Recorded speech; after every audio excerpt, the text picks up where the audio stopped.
안녕하세요. 고독한 낭독회 와주신 여러분들 반갑습니다.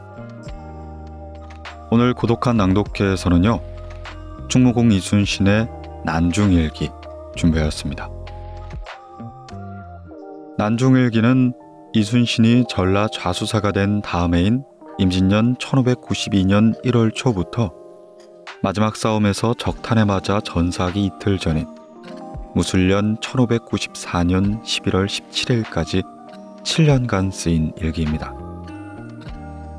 이 일기는 충무공이 몸소 손으로 기록한 것이기 때문에 충무공 일대기를 연구하는 데 가장 중요한 자료일 뿐만 아니라 임진왜란을 연구하는 데도 가장 중요한 역사적 자료로 꼽히고 있죠. 1592년 조선이 임진왜란이란 위기를 맞이했을 때 이순신은 제일 먼저 옥포 앞바다에서 적선 30여 척을 무찔렀는데요. 이후 거북손을 이용한 전투와 당항포, 한산대첩 등의 큰 공을 세우게 됩니다. 오늘 고독한 낭독회에서는요, 충무공 이순신의 일대와 난중일기 중 한산대첩까지의 내용을 다뤄보았는데요. 난중일기로 충무공 이순신이 보여주는 삶의 여정을 통해 바른 국가관과 사회관, 가정관과 부모관, 나아가 인생관과 세계관을 확립시키는 좋은 교훈을 얻게 되는 시간이었으면 좋겠습니다. 네, 그럼 이순신의 난중일기, 오늘 고독한 낭독회에서 잠시 만나보시죠.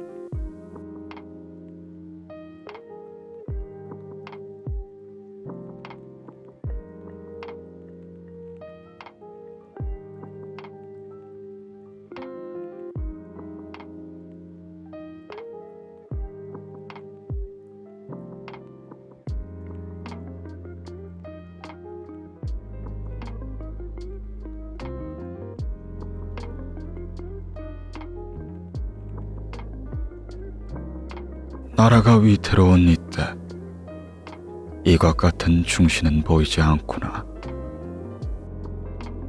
나라를 떠나면은 큰 계획이 있음이니 회복하는 일은 제공에게 맡기노라. 국경산의 달을 보고 통곡을 하오니 압록강 바람에 마음이 괴롭구나. 조정의 신하들아, 오늘 후에도 또다시 동인 서인 시비하려느냐. 선조.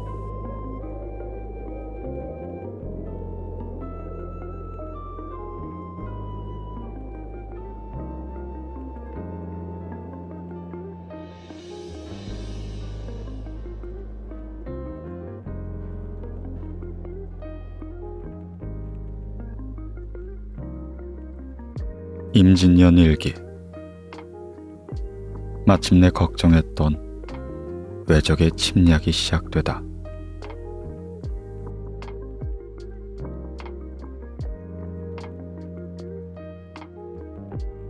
(1월) 전라 좌수사로서의 공무를 수행하다. 임술, 맑음. 새벽에 아우 여필과 조카 보응과 아들 회가와 함께 이야기를 나누었다. 천지의 곁을 떠나 두 번이나 남쪽에서 설을 쇠니 이 간절한 그리움을 이길 수가 없구나. 전라 병사의 군관 이경신이 와서는 병사의 편지와 설 선물, 장편전과 여러 가지 물건을 바쳤다. 개해, 맑음. 명종 비인 순왕후 심씨의 제삿날이라 업무를 보지 않아도 되어 관청에 나가지 않았다. 갑자, 맑음. 동원에 나가 별방군을 점검하고 각 고을과 포구에 보내는 공문을 작성하여 이내 발송하였다. 무진. 아침에는 맑다. 늦게부터 눈과 비가 번갈아 내림. 조카 봉이 아산으로 떠났다. 새해 임금께 올리는 전문을 가지고 갈 남원 유생이 들어왔다. 경호, 맑음. 아침 식사를 일찍이 끝내고 난 다음 객사 동원으로 나가 전문을 봉에 올렸다. 신미, 종일피. 방답에 새로 부임해온 첨사 이순신이 인사를 하러 들어왔다. 임신, 종일 가랑비. 늦게 동원에 나가 공무를 보았다. 이봉수가 선생원에 쓸 돌 뜨는 곳을 갔다 와 보고를 하길 이미 큰 돌 17덩어리에 구멍을 뚫었다고 한다. 서문 밖의 해자가 4발이나 무너졌다. 계유, 꾸준비가 개지하름. 식후엠, 각 고을에 설치했던 관사 관청에 나갔다. 번영 및 각 포구에 소속된 직무들 중 월등한 자들이 모여 활쏘기 시합을 했다. 병자, 흐렸으나 비는 오지 않음. 새벽에 망골례를 드렸다. 정축, 맑음. 동원에 나가 공부를 보았다. 각 고을 관리들과 생리들이 인사를 하러 왔다. 방답의 병선 군관과 아전들이 병선을 수선하지 않기로 곤장을 때렸다. 우후와 가수들이 또한 감독을 소홀히 하여 이 지경까지 이르렀으니 몹시 이상한 일이다. 제 한 몸 살줄 것만 일삼고는 딴 일은 돌보지 않으니 앞날의 일이 또한 짐작할 만하구나. 성 밑에 사는 도병 박송세라는 석수는 근처 동네에 개를 잡아먹는 등의 민폐를 끼쳤으므로 내 곤장 80대를 때려 벌하였다.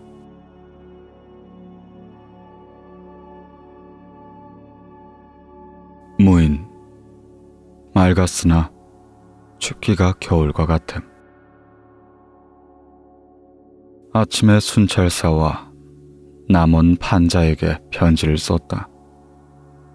저녁에 쇠사슬을 박는 데 필요한 구멍을 뚫은 돌을 실어오기 위해 배 4척을 선생원으로 보냈다. 기묘, 맑음. 동원에 나가 공무를 보았다. 여도에 머물렀던 전자선이 돌아갔다. 좋은 성적을 낸 사람들에 대한 문서인 우등계문과 대신에 벼슬을 승급할 사람을 적은 대가 단자를 만들어 봉한 다음 이를 순서형으로 보냈다. 신묘, 흐렸지만 비는 오지 않음. 따뜻하기가 초여름 같았다. 동원에서 공부를 마친 뒤 활을 쏘아보았다. 2월, 좌수영에 속한 5진포의 순시를 돌다.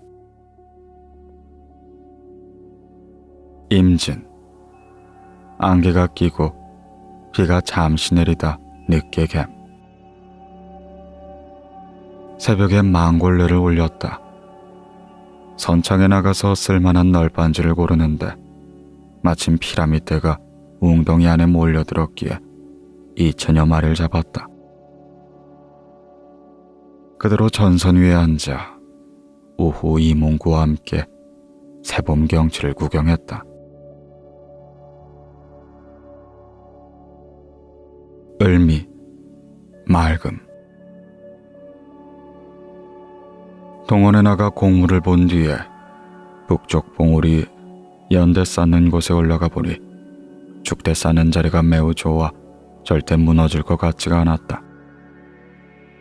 이봉수가 부지런히 일을 한 걸 알 수 있었다. 내 종일토록 구경을 하다 저녁이 되어 내려와서는 해자 구덩이를 둘러봤다.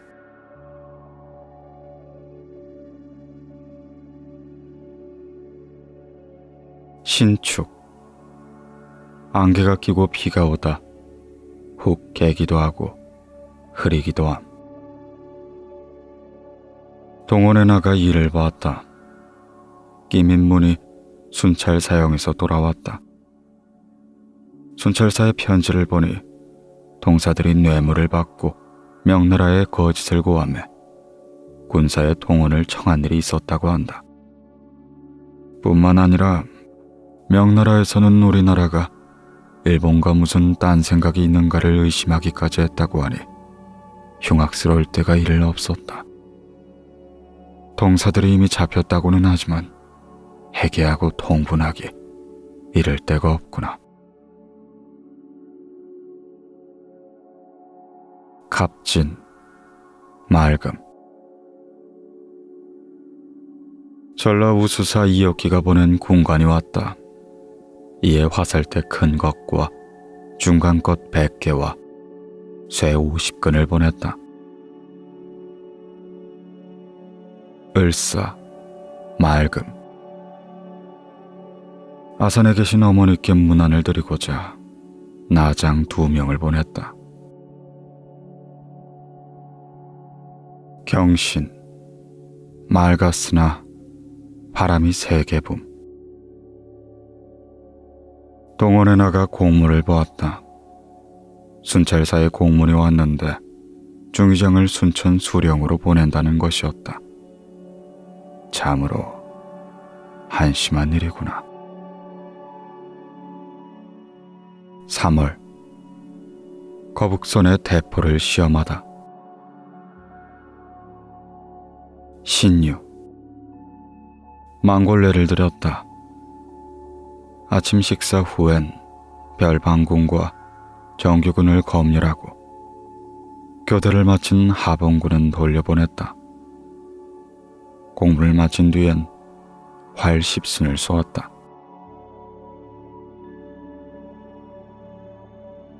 개해, 비.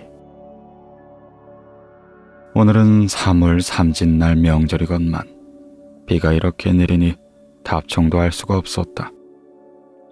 조일이 무후 군관들과 함께 동원에서 이야기를 나누며 술을 마셨다. 갑자, 맑음. 아침에 조이랩을 전송하고 객사 대청마루에 나가 고물을 봤다. 서문 밖에 해자와 성벽을 더 올려 쌓는 곳을 순시했다. 순군들이 돌 줍는 일에 성실하지 못하므로 책임자를 매로 다스렸다. 아산에 문안 갔던 나장이 돌아왔다. 어머니께서 평안하다는 소식을 전해 들으니 매우 다행인 마음이다.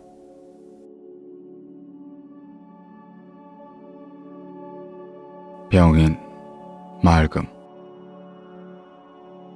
아침 식사 후에 동원에 나가 군기를 검열했다.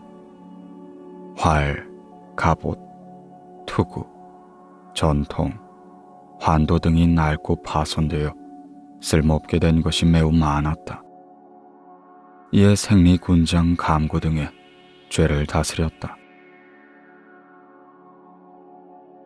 정해, 맑음. 일찍이 아침 식사를 마치고는 소포로 나갔다. 종일토록 쇠사슬을 걸어매는 걸 감독하며 기둥나무를 세우는 걸 보았다. 그리고는 거북선에서 대포를 쏘는 걸 시험했다.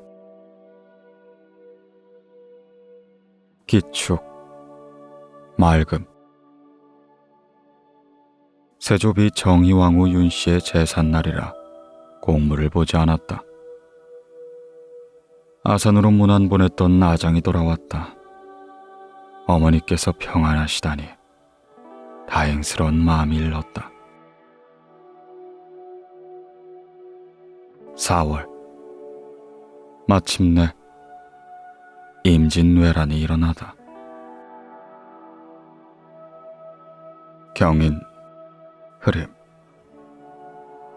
새벽에 망골례를 드렸다. 별조 방군을 점검했다. 무술. 아침에 흐리다 늦게 갬. 동원에 나가 공문을 보았다. 망운원이 도방에 관한 공문을 만들어 보냈다. 군관들은 활을 쏘았다. 광양 현감이 수색 검토에 대한 일로 배를 타고 왔다. 어두워져서야 돌아갔다. 신축, 맑음. 일찍이 식사를 한 후에 거북선에 지자포, 현자포를 쏘아보냈다. 순찰사 군관 남한이 이를 살펴보고 갔다. 갑진, 맑음. 성종비 공의 왕후 한씨의 제삿날이라 공물을 보지 않았다. 순찰사에 보내는 답장과 별도의 문서를 만들어 역졸에게 말을 달려 전하도록 했다. 해질 무렵엔 영남 우수사 원균의 통첩이 왔다. 외선 90여 척이 나타나 부산 앞 전령도에 정박했다 하였다. 그와 동시에 경상자수사 박홍에게서 공문이 왔는데 외선 350여 척이 이미 부산포 건너편에 도착했다고 한다. 이에 즉시 임금께 장계를 올리고 순찰사, 병사, 전라우수사 이역기에게도 공문을 띄웠다. 영남 관찰사의 공문 또한 왔는데 역시 같은 내용이었다. 을사. 밤 10시경 영남 우수사 원균에게 공문이 왔다. 부산진 또한 이미 함락되었다는 것이다.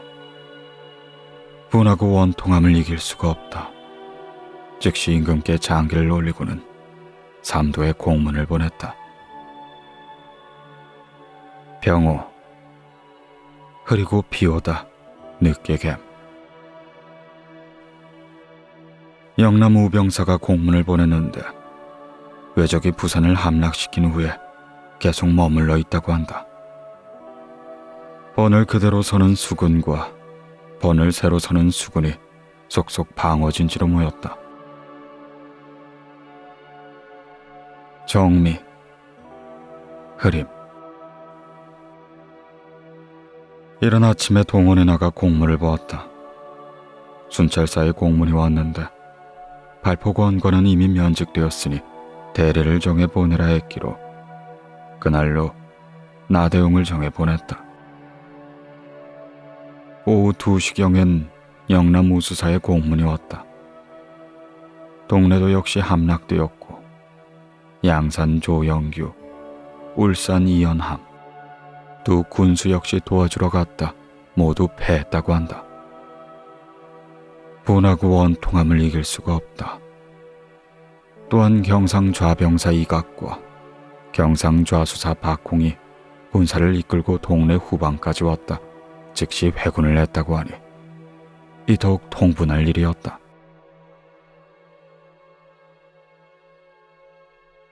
기유, 맑음. 동원에 나가 공문을 보았다. 영남 관찰사의 공문이 왔는데 많은 적병이 몰려와 막아낼 길이 없고 승리한 기세를 타 마구 치달리는 모양이 마치 무인지경에 들어오는 것 같으니 전함을 정비해 가지고 와서는 후원을 해주고 조정에 징계해달라는 것이었다.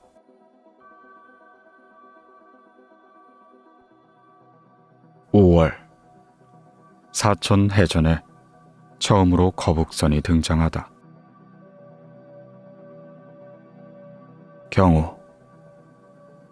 수군들이 일제히 본영 앞바다에 모였다. 날씨는 흐렸지만 비는 오지 않고 남풍만이 불었다. 지내로에 앉아 방답천사 이순신과 흥양 현감 배옥림, 목도만호 정운들을 불러들였다. 이들은 모두 분격하여 자기 몸조차 잊어버리니 과연 의사라 할 만했다. 신미, 맑음. 삼도 순병사 이일과 우수사 원균의 공문이 왔다. 송한년이 남해에 돌아왔는데 말하길 남해 현감 기욕은 미조왕 첨사 김승룡, 상죽포, 곡포, 평상포 만호 김죽 등이 외적에 대한 소문을 듣더니 갑자기 도망쳐버리고는 무기 등의 온갖 물자도 흩어져 버려 남은 것이 없다고 하였다. 참으로 놀라운 일이었다. 정오에 배를 타고 바다로 나가 진을 치고는 여러 장수와 함께 약속을 했는데 그때는 기꺼이 나가 싸울 뜻을 밝혔었다. 허나 나간 군수 신호만은 피하려는 뜻을 가진 듯하니 엄연히 군법이 있을진데 피하려 한들 될 일인가. 이날 저녁 비밀군호는 영호라 하고 복병은 산수라 하였다. 임신.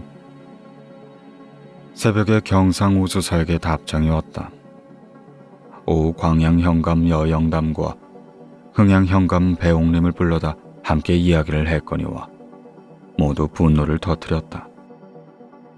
본도 우수사 이역기가 수군을 끌고 오기로 약속을 했는데 방답 반옥선이 철입군을 싣고 오는 걸 보고는 우수사가 오는 줄 알고 좋아하였다.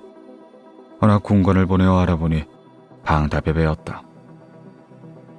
이날 여도 수군 황옥천이 적의 소식을 듣고는 자기 집으로 도망을 갔는데 잡아다 목을 매어 진중에 매달았다.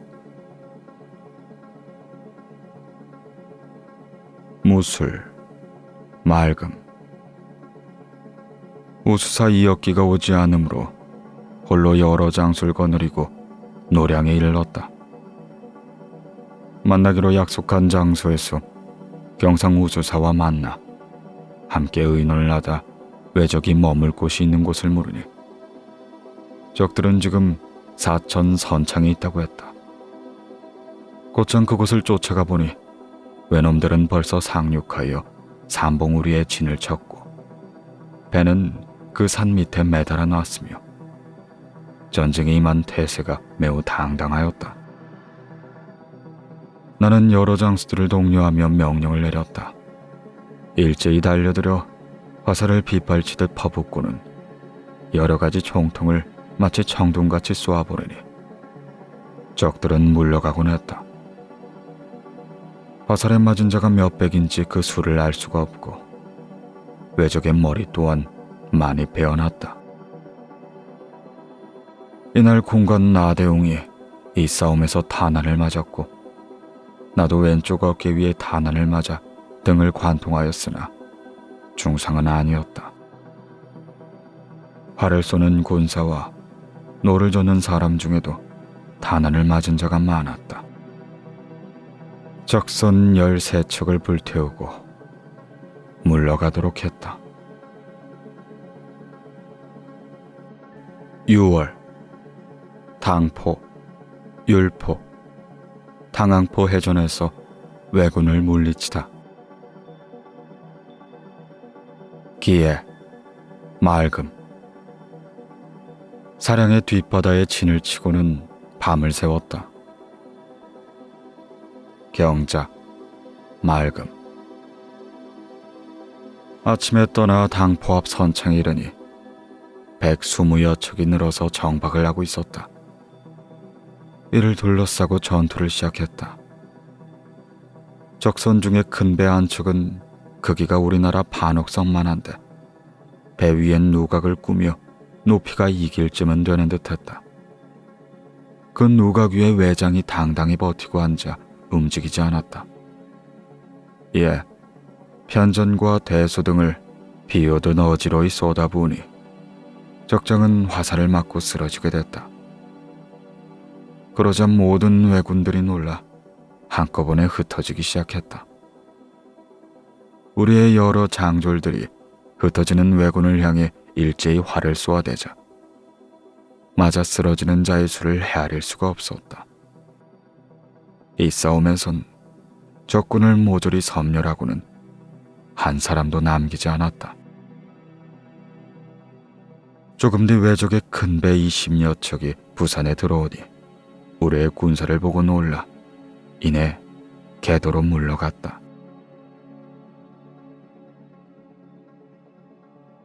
이민, 맑음.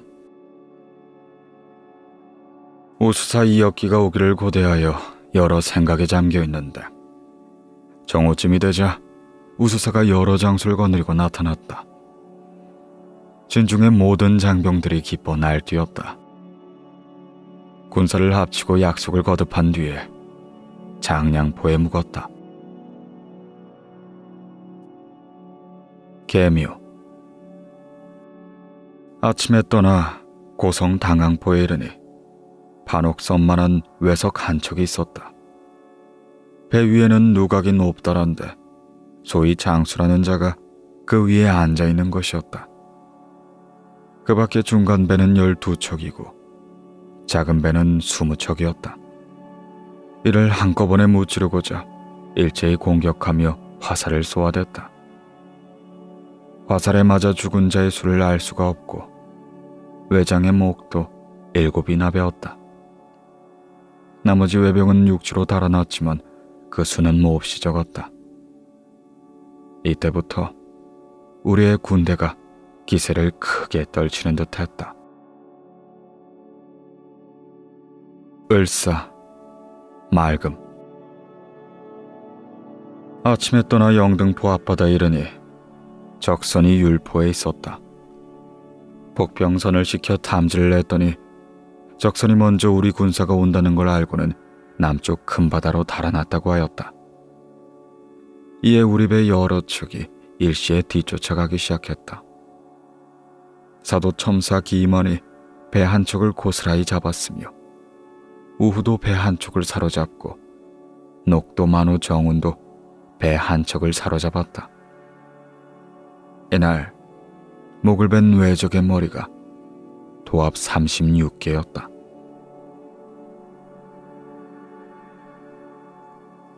정미, 맑음. 천성 가덕에 이르니 적의 배가 한 척도 없었다. 제3수색을 하다 군사를 돌려 당포에 돌아와 이내 밤을 지냈다. 날이 새기 전에 출발을 하고 미조항 앞바다에 이르러 우수사와 잠시 얘기를 나눴다. 무신, 맑음. 6월 11일에서 7월 31일의 일기는 빠져있다. 7월 14일부터 7월 13일 한산도 앙골포에서 제3차 해전을 치렀다. 사천해전. 1592년 5월 29일부터 6월 1일까지 이순신이 이끄는 조선 수군이 왜구남선 13척을 격침시키고 2600여의 왜군을 사살한 해전. 이순신의 함대가 두 번째로 출전해 치른 해전이다. 본영에서 노량으로 항진하여 전한 3척의 우수군과 합류한 이순신 함대는 사천 앞바다로 진출했다. 외선 13척은 사천 선장의 해안에 정박해 있었고 병력은 선창 주변 육지에 진을 치고 있었다. 이순신은 일단 왜군이 보이는 곳까지 다가갔다가 뱃머리를 돌려 추격해오는 왜군을 판옥선이 활동하기 유리한 해역까지 유인했다. 그런 다음 추격해오는 왜군을 향해 뱃머리를 돌려 돌격을 감행했다. 이순신 함대가 거북선을 앞세우고 각종 화력을 총동원하여 공격을 가하자 일본 함선들은 사천 포구 쪽으로 밀려 들어갔다. 그런 사이 만조가 되자 이순신은 사천 선장 안으로 외선을 밀어붙였다. 왜군은 내륙으로 탈출하려 했으나 대부분 격침되는 함성과 함께 수장되고 말았다. 당포해전. 1592년 6월 2일 이순신의 함대를 주축으로 한 연합함대가 경상남도 통영시 당포 앞바다에서 외선 21척을 격침시킨 해전. 6월 1일 정오 무렵 이순신의 함대는 삼천포 앞바다를 건너 사량도에 이르렀다. 다음날 아침 함대는 당포에 적선들이 정박하고 있다는 정보를 압수하여 당포로 진출하게 된다. 그곳엔 왜군 대전함 9척과 중소전함 12척이 정박하고 있었다. 이에 이순신은 거북선을 정면으로 돌진시켜 적 선단을 좌로 양단시킨 뒤에 전 함대로 적선을 공격했다. 선두의 거북선은 현자 총통, 자자 총통 등 총통 사격으로 전선을 격파하거나 선체를 충돌시켜 전선을 격침시켰다. 조선 함대가 공세를 계속하여 왜군의 전함 21척을 모조리 격침시키자 일본의 수군은 마침내 내륙으로 달아났다. 당항포 해전. 1592년 6월 5일에서 6일과 1594년 3월 4일 두 차례에 걸쳐 이순신이 이끄는 조선 수군이 일본 수군을 크게 무찌른 해전. 1차 당항포 해전과 2차 당항포 해전으로 나뉘는데 1차는 전라 자수영 전선 23척과 전라 우수사 이역기의 전선 25척, 경상 우수사 원균의 전선 3척이 맡았다. 총쥐를 맡은 이순신은 거북선을 앞세워 일제히 공격을 가했고 갑작스러운 공격을 받은 일본의 수군도 조총을 쏘아대며 대응했으나 다음 날인 6일 아침까지 적군의 대형 전함 9척, 중형 전함 4척, 소형 전함 13척을 모두 격침시켰다. 2차 당항포 해전은 수륙 병진책이 무산된 일본 수군이 거제도 내륙을 오가며 살인과 약탈을 일삼던 1594년 3월 4일에 행해졌다. 조선군 연합전선 124척이 참가한 대규모의 해전으로 삼도 수군 통제사 이순신의 치밀하고 신속한 전략으로 압승을 거두었다. 율포 해전. 1592년 6월 7일 조선 수군이 경상남도 거제시 영등포 앞바다에 일본 해군을 무찌른 해전.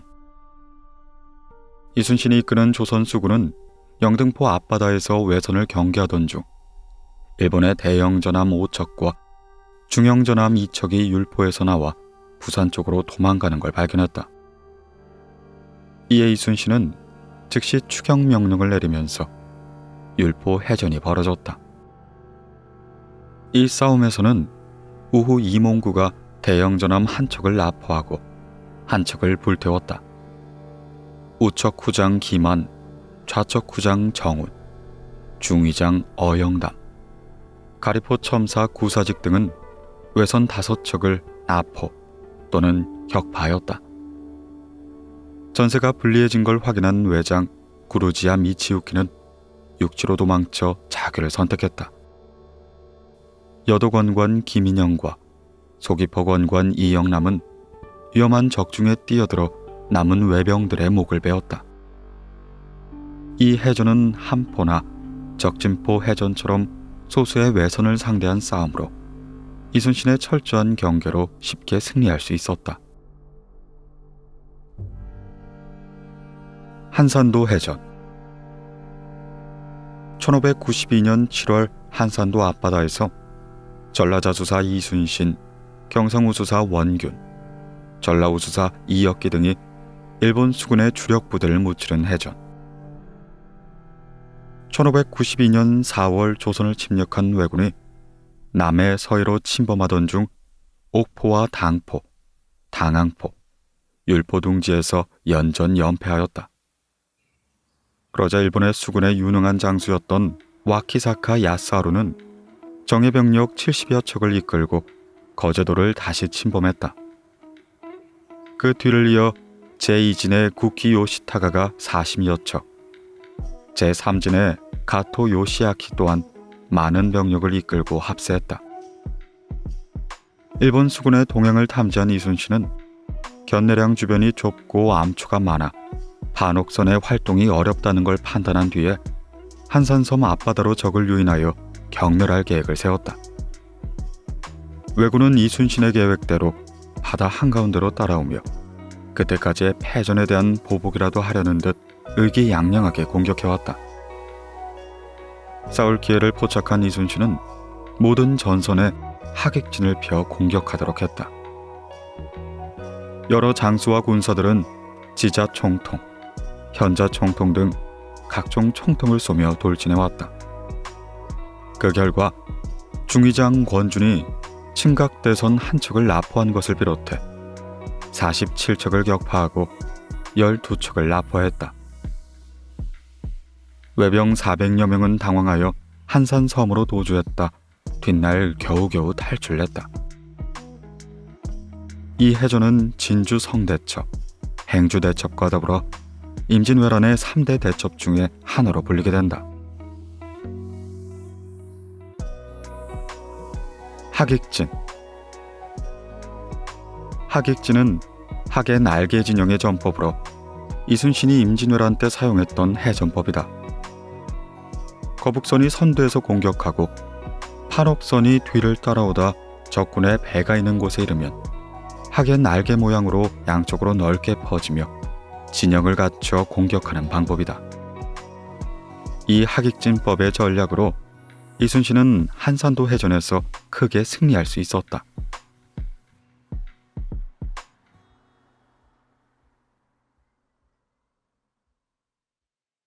임진왜란 이전에 충무공 이순신의 생애.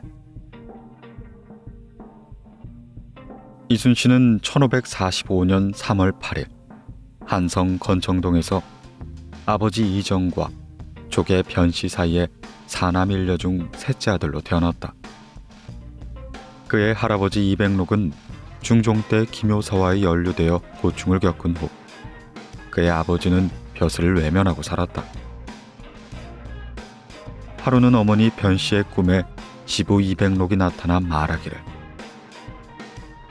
이 아이는 반드시 귀히 될 것이니 그 이름을 순신이라 지어라 라고 하였다고 한다. 변씨 부인은 남편에게 이 사실을 알려 그대로 이름을 지었다. 이순신의 자는 여해, 본가는 덕수, 시호는 충무이다. 이순신은 어려서 아이들과 놀 때에도 항상 전쟁노를 했고 그럴 때마다 대장 노릇을 하였다고 한다. 오늘은 새로운 작전을 지시하겠다. 공격하는 적군은 윗마을 병사들이 맡고 수비는 아랫마을 병사들이 한다. 수비하는 병사들은 반으로 나눠 따로 진을 치도록 하겠다. 그는 글 공부에도 자신이 있었지만 묵과에 자신의 모든 걸 걸기로 작정했다.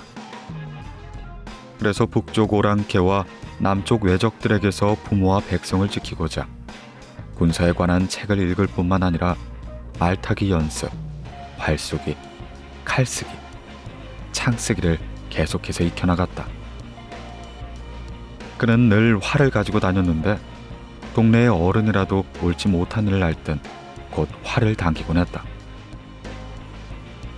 21살 땐 이웃 동네에 살던 전 군수 방진의 딸과 혼인하였다. 그리하여 상주 방씨 부인과의 사이에서 3남 1녀를 두었다. 또한 묵과에 응시하여 낙방한 뒤 얻은 해주 오씨와의 사이에 2남 2녀를 두었다. 이순신은 1572년 8월 28세 나이에 훈련원의 별과 시험에 응시했다. 그 시험에서 말을 달리다 넘어지는 바람에 왼쪽 다리가 부러졌다. 모든 사람들은 죽었을 것이라 생각했지만 그는 곧 꿈틀꿈틀 움직이기 시작하더니 고통을 꾹 참으며 일어섰다. 그리고 곁에 있던 버드나무 가지 껍질을 벗겨 상처에 싸맨 뒤 곧바로 말을 잡아 타고는 다시 달리는 것이었다. 이를 지켜본 사람들은 모두 그를 감탄에 마지 않을 수 없었다. 허나 말에서 떨어진 사고로 과거엔 낙방하게 된다.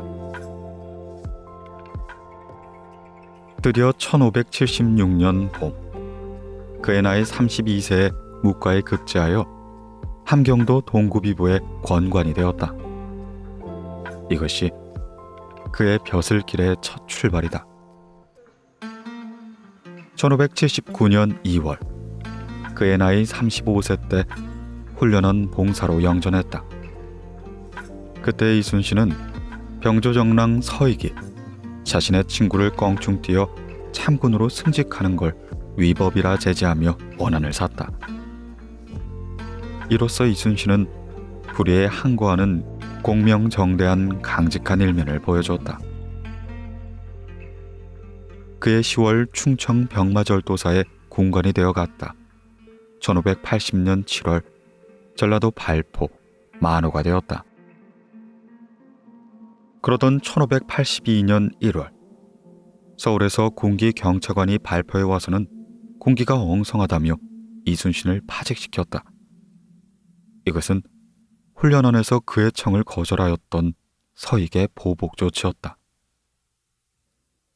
그해 5월 이순신은 다시 봉사가 되었다가 다음 해인 7월 함경남도 병마절도사 이용 마카의 군관이 되었다.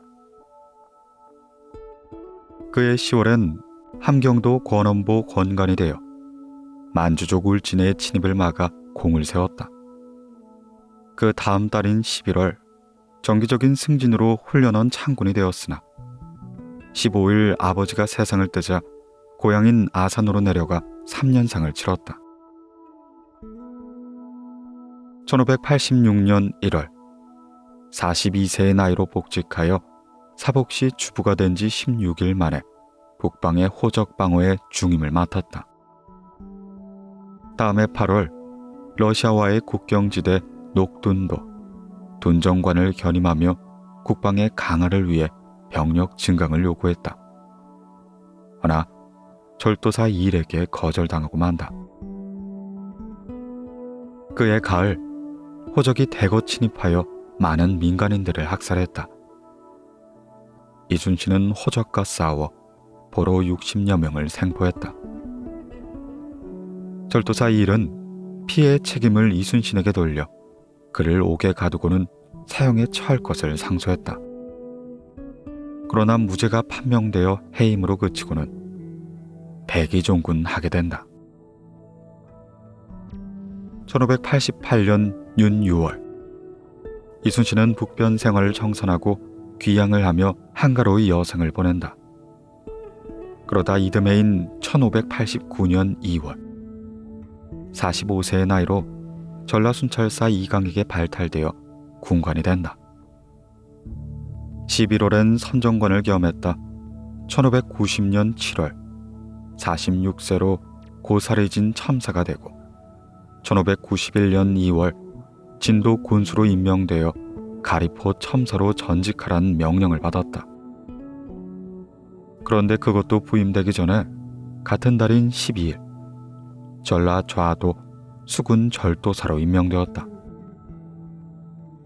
당신은 임진왜란이 일어나기 바로 전에였고 대단치도 않은 관직이었던 이순신이 수군 절도사란 중요한 임무를 맡게 된 건 놀라운 일이었다. 그러한 배경엔 중마고이며 중책을 맡았던 유성룡의 힘이 컸다. 전라 좌수사가 되자 그는 전쟁이 있을 것을 예측하여 미리부터 군사를 훈련시키고 전쟁에 대비했다.